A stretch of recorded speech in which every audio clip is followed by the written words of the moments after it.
Сәлем достар, бүгін біз сіздермен трапеция тәрізді көйлекті 2 метр матаға қалай үнемдеп пішу керектігін сіздерге түсіндіретін боламын. Ары қарай видеода көре жатасыздар. Енді қараңыздар, мынау бізде 2 метр матамыз деп ойлайық. Ені де 2 метр, ұзындығы да 2 метр. Енді осы 2 метр матамыздың оң жағынан болсын, сол жағынан болсын, өздеріңізге ыңғайлы жағынан аласыздар да, осылай шетінен бүктейсіздер. Міне, мынау бүктелген жері. Осы бүктелген жерге сіз өзіңіздің дайын выкройкаңызды аласыз да, мына жерін осы матаның бүктелген жеріне қоясыздар. Мынау, яғни артқы бөлігі. Осы артқы бөлігін қоясыздар. Мына жерде тігіске беру арқылы, мысалы, осылай қиып аласыздар. Тігіске беріп қойдық деп белгілеп аламыз. Тігіске беру арқылы. Осыны мысалы осылай қиып аласыздар. Матаның қаншалықты кететінін көрсетейін деп жатырмыз. Қалай есептеу керек. Мысалы осылай қиып алдық. Міне. Мынау бізде алдыңғы бөлік кетті. Енді мынау осылай тұр матаңыз. Енді сіз артқы бөлік. Енді сіз алдыңғы бөлікті қиюымыз керек. Яғни алдыңғы бөлікті де біз тура солай жасаймыз. Мына жерге сыймайтын болғандықтан мен осы жанына қоямын. Осылай матамызды үнемдеу арқылы жаңағындай осылай бүктеп, осы жерге тура бүктелген жерге қайттан қоямыз да, осылай тігіске беру арқылы міне осы жерден қиып аласыздар мысалы. Осылайдан қиып аласыздар.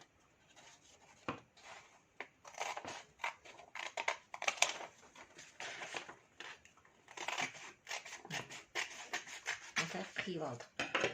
Міне, мынау біздің жаңағы матамыз. Енді бізде көйлегіміздің үстіңгі жағы барлығы пішілді. Енді мына матамызды осылай бүктеу арқылы, мына жерде мата үлкендеу болады, қағаз болғасын осылай кішкентай көрініп тұр. Сіздер мына жерге осылайынан қойып, былай бүктейсіздер де, мына жерге жеңді пішесіздер. Мысалы, выкройканы кішірегін аласыздар, өзіңіздің размеріңіз бойынша. Міне осылайдан выкройканы осылай ашық түрінде осылай қойып пішесіздер мысалы мына жерге. Ашық түрінде пішіледі мына жерге. Міне осылайдан пішіледі. Одан кейін мына жер кетіп қалды бізде былайынан. Енді мына тұрған жерден сіздерге керек ұзындықты аласыздар. Мысалы сізге миллиметровкамен қарайық. Мысалы сізге 30 сантиметр жетеді деп есептейік. Мысалы 30. Бізге 30 керек болса, мен мына жерде мысалы 30 есептеп аламын. Осылай 30. Міне. 30 сантиметр есептейміз де, осылай сызып. Мынау біздің көйлегіміздің етегі. Баланға мата дайындап жатырмыз. Мынау осылай қиып аламыз. Бұл біздің көйлегіміздің, яғни етегінде болатын баланы или оборкасы. Міне, мына матамыз, яғни бұл етегіміз көйлегіміздің. Сіздер бұны осылай біріктіресіздер, Сосын кейін мына жерден матаны сборка жасайсыздар. Былай жиналып, бұл көйлектің астында тұрады. Былай сборка болады да, көйлектің етегінде тұрады. Сіздердің көйлектеріңіз пішкен кезде былай кішкене трапеция тәрізді пішеміз. Одан кейін астында болатын балан. Міне, мысалы, мен мына жерден 30 қиып алдым дейін. Жаңағы мына жерде бізде жең пішіледі.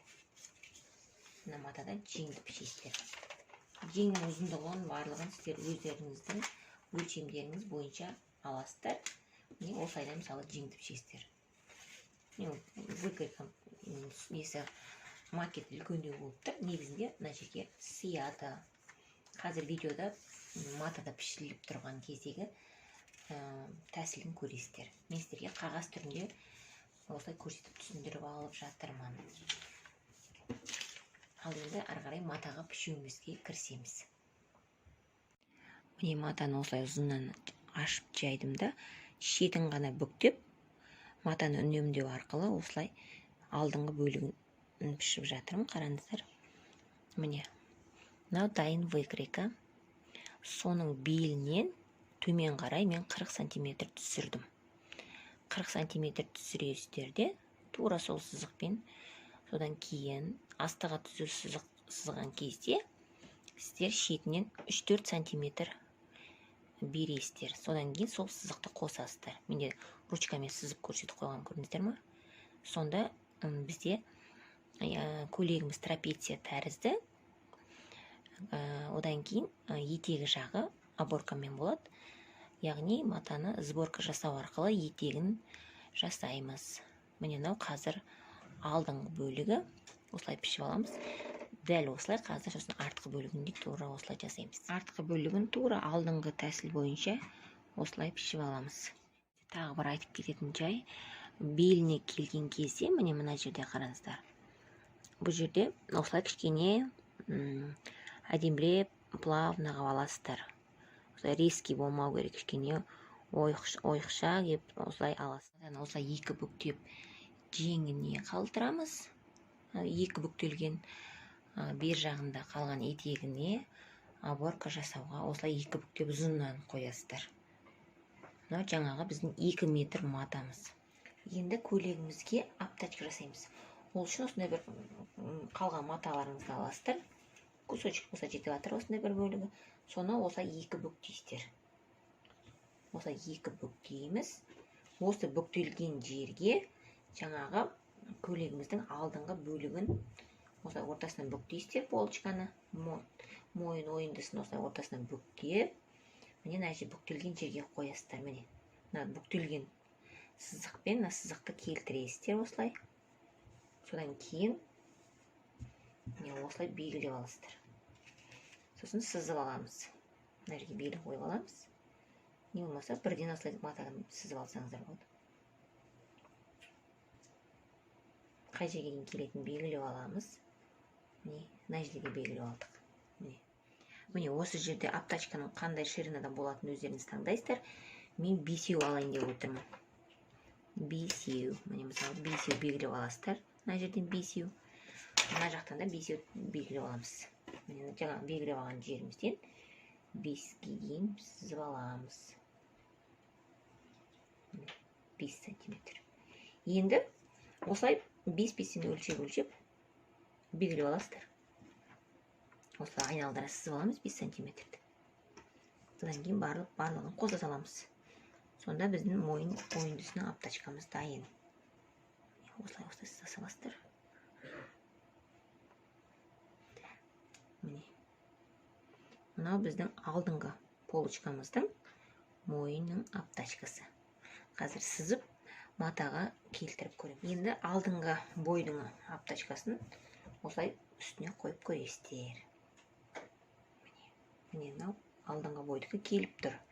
Енді артқы бойдікін тура осы тәсілмен жасаймыз. Жаңағы матамыздың бөлігін аламыз. Ортасынан бүктейміз. Енді артқы бойымыздың мойын ойындысын қоямыз. Міне. Тура ортасын белгілеп аласыздар. Соны жаңа бүктелген жерге қоямыз. Тура бүктелген ортаға қоясыздар. Одан кейін сызып аламыз. Міне. Тура жаңағы тәсілмен жасап жатырмыз. Матаның бүктелген жері осы жерге қойып біз сызып аламыз. Қай жерге екен белгілеп аламыз мына жерді. Міне. Енді ары қарай 5 сантиметр. Біз аптачканың 5 сантиметр алдық. Одан барлығы 5 қылып алуға болады. Bir жағын 5, бір жағын 4 қылып алады кейбір адамдар. Негізінде бірдей алсаңыздар да болады. Ешқандай айырмашылығы жоқ. Негізгі мәселе әдемі болып жасалынған мойын ойындысында.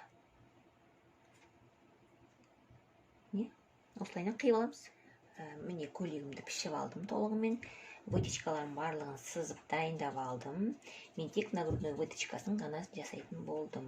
Өйткені мен көйлегім трапеция тәрізді көйлек кішкене кеңдеу болғанын қалап тұрмыз. Сондықтан осы жерде ғана нагрудной выточка ғана сызамыз.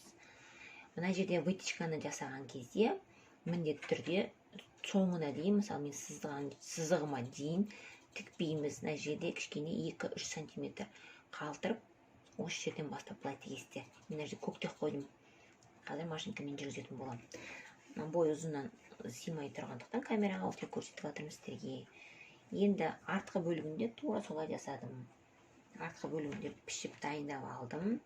Мен жаңа айтқандай вытечканы сызып қойдым сіздерге көрсету үшін, бірақ бұл көйлек вытечкасыз тігемін, кішкене бостау, кеңдеу болу үшін. Егер сіздер платье карандаш сондай тіксеңіздер, онда вытечкамен міндетті түрде тігесіздер. Енді мынау жең сызбасы. Міне жең сызбасы. Жең сызбасы. Жеңді қалай сызу керек екенін менің YouTube каналымда видеосы бар. Мен міндетті түрде видеоның астына сілтемесін қалдырамын. Сол тәсілмен тура өзіңіздің керек размеріңіздегі жеңді сызып аласыздар. Жеңді сызып алғаннан кейін осылай 2 дана пішесіздер. Одан кейін алдыңғы бөлігін белгілеп қайшымен нетіп белгілеп қоясыздар. Міне мынау жеңіміз дайын. Аптачкаларымыз дайын. Міне мынау аптачкаларымыз және көйлегіміздің етегінің астындағы сборка жасайтын бөлігіміз де дайын. Енді көйлегімізді жинауға кірісеміз. Міне 2 вытечкамызды машинкамен жүргізіп алдық және иық тігістерін де жүргізіп алдық. Бірінші жай тігіспен, сосын зигзагпен. Енді қараңыздар, мынау аптачкамыз. Мына 2 аптачкамызды бір-біріне біріктіреміз. Алды мен арты. Осыны осылайынан бір-біріне біріктіріп, мына жерін иықтарын келтіріп, екеуін бір-біріне осылай тігесіз. Менің аптачкам негізгі матадан болғандықтан, мен ешқандай дублерін жабыстырған жоқпын. Мына тігістерін қайырып, осылай үтіктеп аламыз. Міне аптачкамызды тігіп алдық. Мен шеттерін зигзагпен жүргізіп шықтым. Енді осы аптачкамызды көйлегімізге тігеміз. Ол үшін көйлегіміздің лицевой сторонасын, мойын ойындысын осылай аласыздар да белгілейсіздер. Бұлардың ортасын белгілеуіміз керек бізге. Артқы бөлігі мен алдыңғы бөлігін осылай біріктіріп, көйлектің біз ортасын белгілеп аламыз. Міне мына жерге ине қадақ қойсаңыздар болады, не белгі сақ қойсаңыздар болады. Енді артқы бөлігінде осылай біріктіріп, тура ортасын белгілеп аламыз. Ине қадақ қоямыз. Міне осылай белгілеп қойдық 2 жерден. Енді аптачкада да тура жасаймыз. Міне осылай аптачка болса бізде, біз тура ортасынан осылай бүктейміз. Тігістерін келтіріп, аптачкамыздың осылай бір-біріне біріктіріп, алдыңғы бойдың ортасын және артқы бойдың ортасын осылай белгілеп аламыз. Бұл екеуін біріктірген кезде қазір әдемі болып шығу үшін. Енді осылай мойын ойындысын қоямыз. Осының үстіне аптачкамызды қоямыз. Яғни матаның негізгі беті, яғни лицевая сторонасына аптачканың лицевая сторонасын қоямыз. Осылай.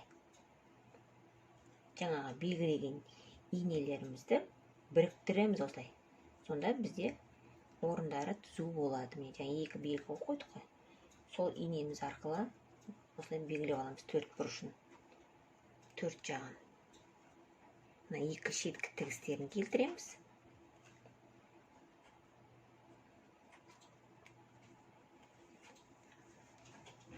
Осылай айналдыра белгілеп аламыз қазір. Ең бірінші 4 жақ бөлігін біріктіріп аламыз. Одан кейін қалған бөліктерін біріктіреміз. Осы 4 жағын біріктіріп алғаннан кейін тағы да ине қадасаңыздар болады, не болмаса көктесеңіздер болады. Енді осы біріктірген жерімізді айналдыра тігіспен, түзу тігіспен жүргізіп шығамыз. Енді мен көйлектің жағасын айналдырып тігіп алдық. Міне мына жерден айналдыра кішкентай қайшымен кішкентай отсечка бересіздер. Мына жердің барлығын кішкене қиясыздар. Тігіске тигізбейміз, тігіске жеткізбей қиып шығасыздар кішкентай қиықпен. Одан кейін қиып болғаннан кейін матамызды бұлай ішке қарай айналдырып, міне мына тұрған ішіндегі мына тұрған тігіс бар ғой, міне соған қарай осылай айналдырасыздар да, міне бұлайынан ұстап тұрып, міне осы жерден тігіс береміз. 0,1, 0,2 мен осы айналдырып матамызды, яғни бұл бізде ішке бұлайынан тұратын мата ғой, аптачка. Міне сол аптачкамыз әдемі болып тұру үшін біз мына іш жағына осылай 0,1 мен тігіс жүргіземіз. Міне осы жерден. Көрдіңіздер ме? Мынаны ішіндегі тігісті былай қаратамыз, мына жаққа қаратасыздар да, осы жерден 0,1 мен айналдырып бірінші тігіс жүргізіп шығамыз. Содан кейін барып матамызды ішіне айналдырып, ары қарай қалай болатынын көрсетемін. Міне осылай жасаймыз.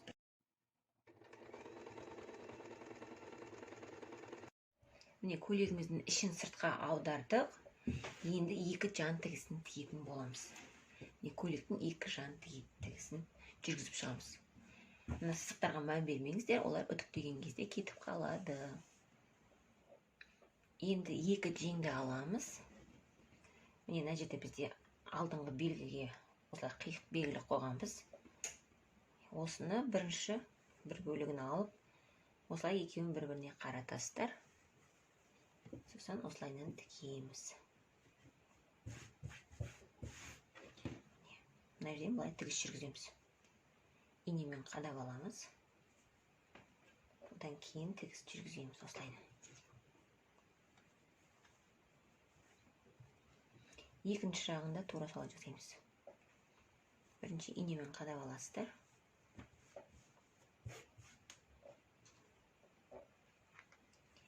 Міне мына жерден былай тігіс жүргіземіз.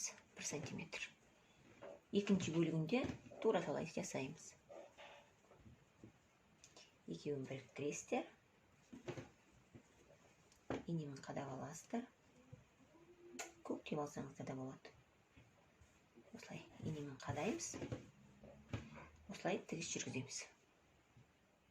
Жең тігісін болдық және үтікпен осылай үтіктеп алдық. Міне енді көйлектің ішкі жағынан жеңіміздің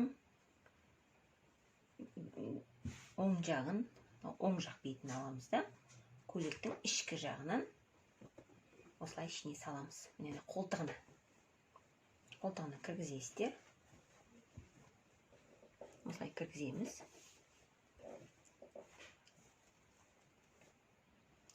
Міне мына қолтықтың міне тігісі бар жерін мына тігісіне келтіресіздер. Тігісіне келтіреміз. Міне осылай тігісіне келтіріп, осы жерден ине қадап аламыз.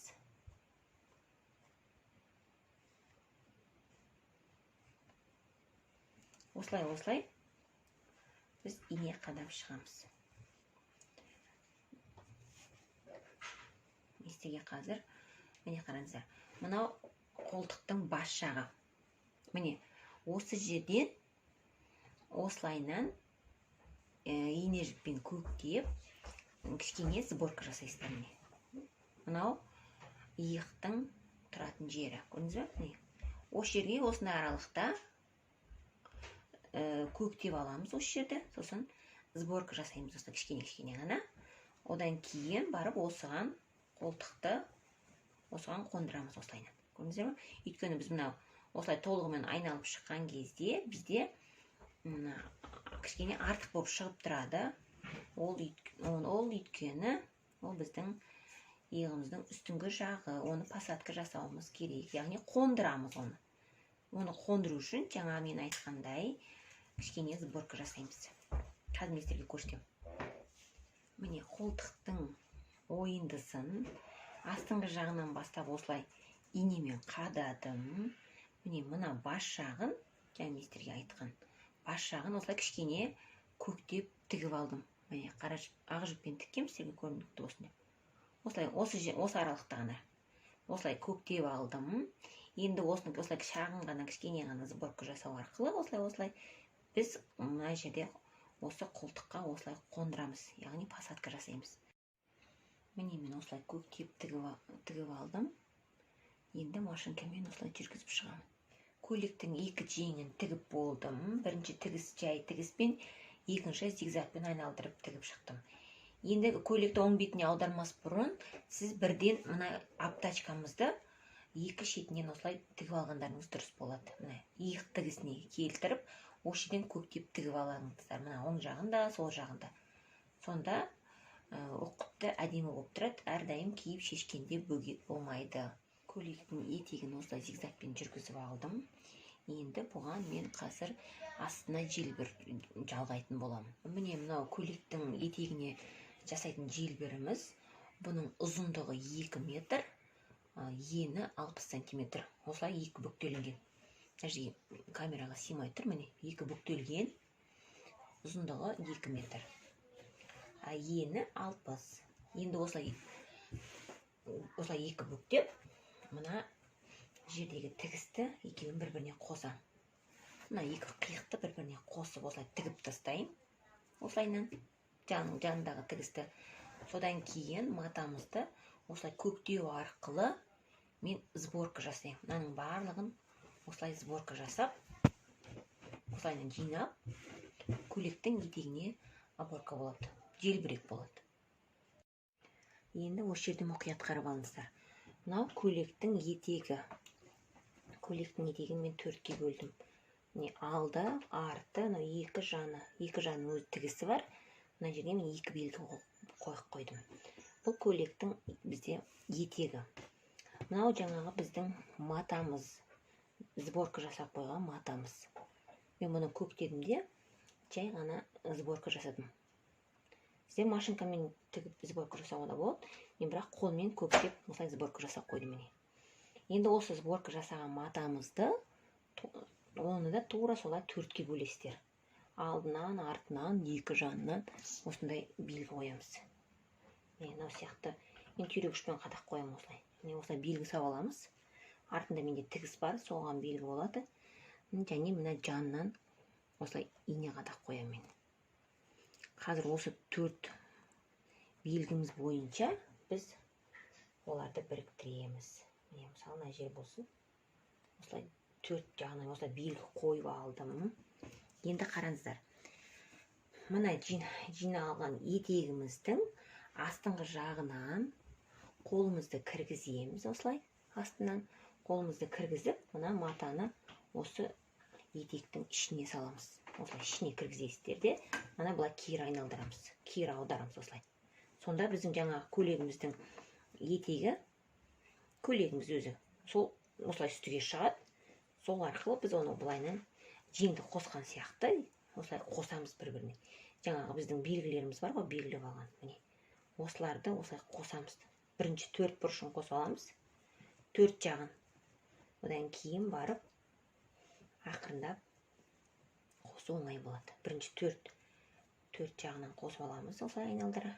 4 бұрышын осылай қосамыз. 4 бұрышын қосып алғаннан кейін, мен қазір 4 бұрышын инемен қадаймын ғой. Осылай инемен қадап аламын 4 бұрышын. Содан кейін мен бұны бұлай толығымен көктеп шығам. Машинаға жүргізбестен бұрын осылай көктеп алам. Орындарынан өйткені тайып кетеді.